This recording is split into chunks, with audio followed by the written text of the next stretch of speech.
आज के वीडियो में हम सॉल्व करेंगे मॉडल सेट का सेक्शन बी का क्वेश्चंस। तो सेक्शन बी में टोटल 7 क्वेश्चन है। प्रत्येक क्वेश्चन 3 मार्क्स का रहेगा, जिसमें से आपको कोई 5 ही बनाना है। तो हम लोग चालू करते हैं क्वेश्चन नंबर 8 से। क्वेश्चन नंबर 8 जो है वो डिटर्मिनेंट का क्वेश्चन है। क्वेश्चन में बोला है कि using properties of determinant, determinant का प्रॉपर्टीज यूज करें और आप प्रूव करें कि determinant this equals to this. तो इसको सॉल्व करने के लिए क्वेश्चन आप देख लिए, उसके बाद हम एलएचएस लेके चलेंगे और आरएचएस ले आएंगे। तो सॉल्यूशन में हम क्या करते हैं, एलएचएस लेके चलते हैं। Solution left hand side equals to, ये है हमारा, ये राइट हैंड साइड को इधर साइड में रखते हैं। आप देख सकते हैं डिटर्मिनेंट में कुछ काम आरएचएस को देख के करते हैं कि लाना क्या है। हमको लाना है ए बी सी। तो हम क्या करते हैं, R1 से ए कॉमन लेते हैं, R2 से B कॉमन लेते हैं और R3 से C कॉमन लेते हैं। तो यहां पर एक बात लिखा जाता है टेकिंग कॉमन। टेकिंग कॉमन क्या ले रहे हैं, कॉमन ले रहे हैं। क्या क्या कॉमन ले रहे हैं, A कॉमन ले रहे हैं, B ले रहे हैं और C ले रहे हैं। कहां से, from R1, R2 and R3 respectively. तो जो कॉमन लेते हैं उसको बाहर लिखना है। क्या क्या कॉमन लिए, A B C। अब देखिए R1 ये है, R1 यानी रो 1, फर्स्ट रो से A कॉमन लिए हैं।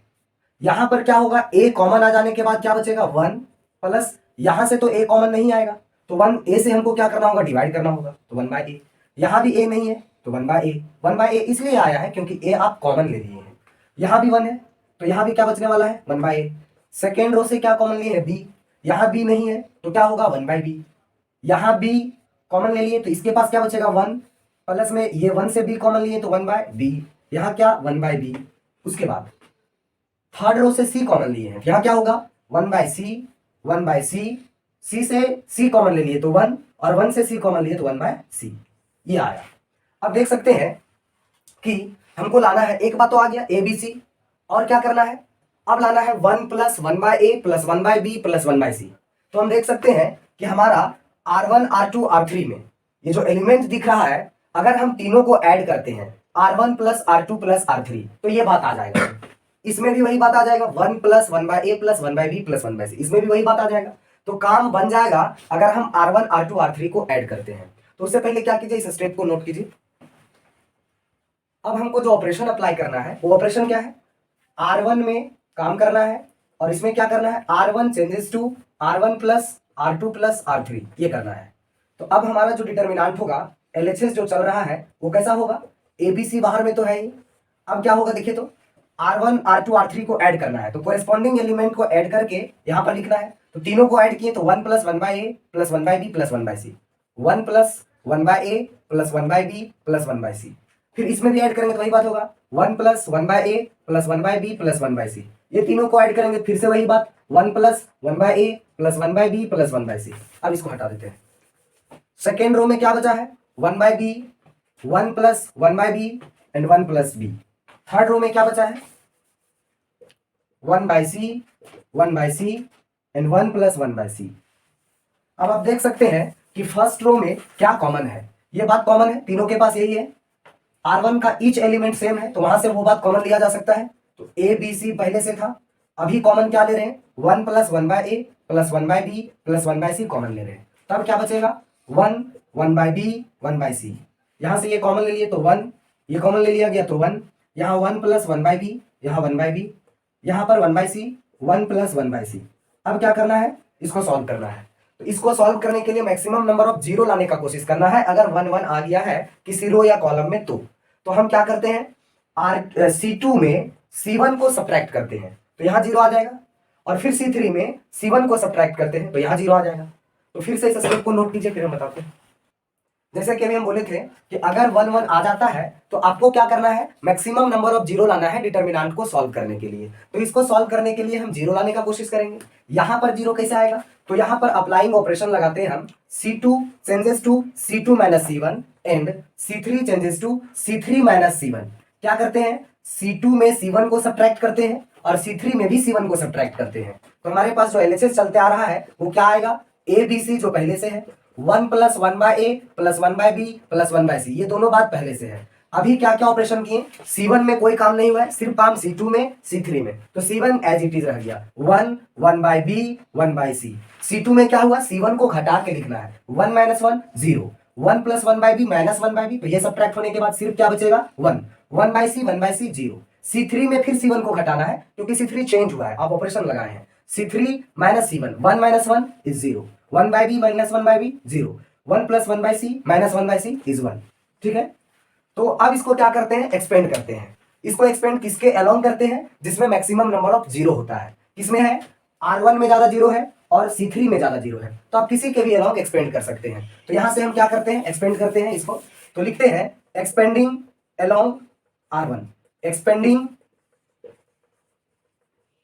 अलोंग R1 वी गेट क्या है, ABC 1 + 1/a + 1/b + 1/c। अगर R1 के अलोंग एक्सपेंड कर रहे हैं तो R1 में कितना एलिमेंट है, 3 एलिमेंट है, जिसमें से एक 1 है। ये दोनों के बदले सॉल्व नहीं करना है क्योंकि ये 0 हो गया है, ये दोनों के बदले सॉल्व करेंगे तो वो 0 आ जाएगा, इसलिए इसको छोड़ दीजिए, सिर्फ 1 के लिए सॉल्व कीजिए। 1 का अपना पोजिशनल साइन क्या होता है, पॉजिटिव, इसीलिए +1। 1 के 1 जिस रो जिस कॉलम में लाई करता है उसको डिलीट करने के बाद जो बचता है उसका डिटर्मिनेंट लेना है, 1 0 0 1 का डिटर्मिनेंट लेना है। अब इसको सॉल्व करेंगे तो ABC 1 + 1/a + 1/b + 1/c, ये 2/2 ऑर्डर का डिटर्मिनेंट है। इसको सॉल्व कैसे करते हैं, पहले प्रिंसिपल डायगोनल के एलिमेंट को मल्टीप्लाई करते हैं, 1 1 जा 1 0 0 0, और फाइनल हमारे पास क्या है, 1 - 0 1 1 इंटू दिस यानी this, ABC 1 + 1/a + 1/b + 1/c, और यही हमारा क्या है, RHS है, और यही प्रूव करना था, प्रूव हो गया। आप इसको नोट कीजिए, ये 3 मार्क्स में पूछने वाला है आपका। अब हम क्वेश्चन नंबर 9 को सॉल्व करते हैं। क्वेश्चन नंबर 9 जो है कंटिन्यूटी का क्वेश्चन है। इसमें क्या बोलता है कि test the continuity of the following function at the point x = 0। x = 0 पर ये जो फंक्शन f(x) दिया गया है इसका कंटिन्यूटी चेक करना है, टेस्ट करना है कि ये कंटिन्यूअस फंक्शन है या नहीं है। इसके लिए हम एक बात जानते हैं कि कोई फंक्शन का अगर कंटिन्यूटी किसी पॉइंट पर चेक करना है तो उस पॉइंट पर लेफ्ट हैंड लिमिट और राइट हैंड लिमिट और फंक्शन का वैल्यू उस पॉइंट पर जिस पॉइंट पर कंटिन्यूटी चेक करना है, ये तीनों बात इक्वल होना चाहिए, किसी फाइनाइट वैल्यू के इक्वल होना चाहिए, तभी हम कहेंगे कि फंक्शन 0 पर क्या है, कंटिन्यूअस है, अदरवाइज डिसकंटिन्यूअस है। टेस्ट करना है, पता करना है कंटिन्यूअस है या डिसकंटिन्यूअस है। ठीक है, तो सॉल्यूशन में सबसे पहले हम लिखेंगे, क्या लिखेंगे कि given function is, we have a function f(x) बराबर दिस, क्या हो जाएगा, गिवन f(x) बराबर इतना, we have to test the continuity of function f(x) at x = 0। तो हम मान के चलते हैं हमको जो कंटिन्यूटी टेस्ट करना है वो एट x = a पर चेक करना है, और वो a क्या है, 0 है, ऐसा हम मान के चलते हैं। तो अगर हम बात करें कि फंक्शन का वैल्यू 0 पर क्या होगा, फंक्शन का वैल्यू 0 पर क्या होगा, तो x जब 0 के इक्वल टू है, यहां पर देखिए ओनली लेस देन है, इसका मतलब x 0 से छोटा रहेगा, उस टाइम फंक्शन का वैल्यू ये मिलेगा, और x जब 0 से बड़ा या 0 के इक्वल रहेगा उस टाइम फंक्शन का वैल्यू x + 1 होगा। तो x जब यहां पर देखिए f है और अंदर वाला क्वांटिटी x होता है, तो x के जगह आपको क्या दिख रहा है, 0, यानी कि x का वैल्यू जब 0 होगा उस टाइम फंक्शन का वैल्यू क्या मिलेगा, x + 1। तो यहां पर x है, वहां पर भी क्या हो जाएगा, 0 + 1, क्योंकि x के जगह आप क्या रखें, 0, तो इधर भी x के जगह क्या हो जाएगा, 0, तो 0 + 1 क्या हो गया, 1, 0 + 1 इज 1। अब हम बात करते हैं लेफ्ट हैंड लिमिट का। लेफ्ट हैंड लिमिट का क्या फॉर्मूला होता है, limit h tends to 0 f of a - h, a के जगह क्या रखना है, 0 - h, limit h tends to 0 f of 0 - h। अच्छा, 0 h यहां पर जो है वो वेरी स्मॉल पॉजिटिव क्वांटिटी, बहुत छोटा है, वो 0 भी नहीं है, very very small positive quantity है, तो 0 में कुछ छोटा नंबर को घटाएंगे तो ऑब्वियस है कि 0 से कम आएगा। तो 0 से कम के लिए कौन सा फंक्शन है, ऊपर वाला या नीचे वाला, लेस देन 0 के लिए x, लेस देन 0 के लिए ये ऊपर वाला फंक्शन है, तो ये f जब हटेगा तो उसके अंदर वाला बात को हम x के जगह पर रखेंगे, तो यहां पर क्या हो जाएगा, f हटेगा तो हो जाएगा limit h tends to 0 sine x के जगह पर 0 - h डिवाइडेड बाय x के जगह पर 0 - h। अब इसका वैल्यू क्या होगा, वहां से limit h tends to 0 sine -h upon -h, और थोड़ा सा सॉल्व कर लेते हैं। तो अब आप देखिए कि अगर h 0 को टेंड कर रहा है तो -h भी 0 को टेंड करेगा, h टेंड्स टू 0 है, दोनों तरफ माइनस से मल्टीप्लाई करेंगे तो -h टेंड्स टू 0 हो जाएगा, तो फाइनल हम क्या लिख सकते हैं, limit -h tends to 0 sine -h upon -h। अब इसका एक फॉर्मूला होता है 1, क्या होता है, limit theta tends to 0 sine theta by theta is 1। जो भी एंगल में रहेगा वही बात नीचे होगा और उतना ही टेंड्स टू 0 होते रहेगा, तो इसका लिमिट क्या होगा 1। जो भी एंगल में है वही बात नीचे है, उतना ही टेंड्स टू 0 है, तो इसका वैल्यू क्या होगा 1। यानी कि लेफ्ट हैंड लिमिट क्या आ गया 1। अब हम क्या करते हैं, राइट हैंड लिमिट भी चेक करते हैं। तो उससे पहले क्या कीजिए, इसको नोट कीजिए।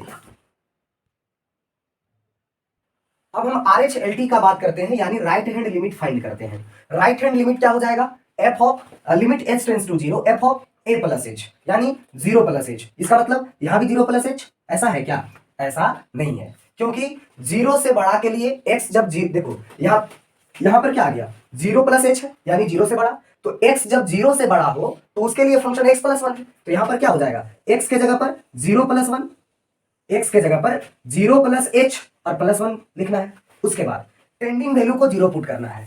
अब देख सकते हैं h टेंड्स टू 0 पुट करेंगे तो लिमिट हट जाएगा।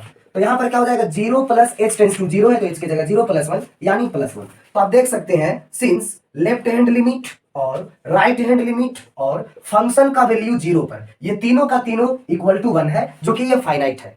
इसका मतलब क्या है, इसका मतलब जो फंक्शन दिया गया है गिवन फंक्शन हम देखें कि LHLT RHLT और फंक्शन का वैल्यू 0 पर यानी f0 ये इक्वल था 1 का, इसीलिए ये जो फंक्शन दिया गया है given function is continuous at x equals to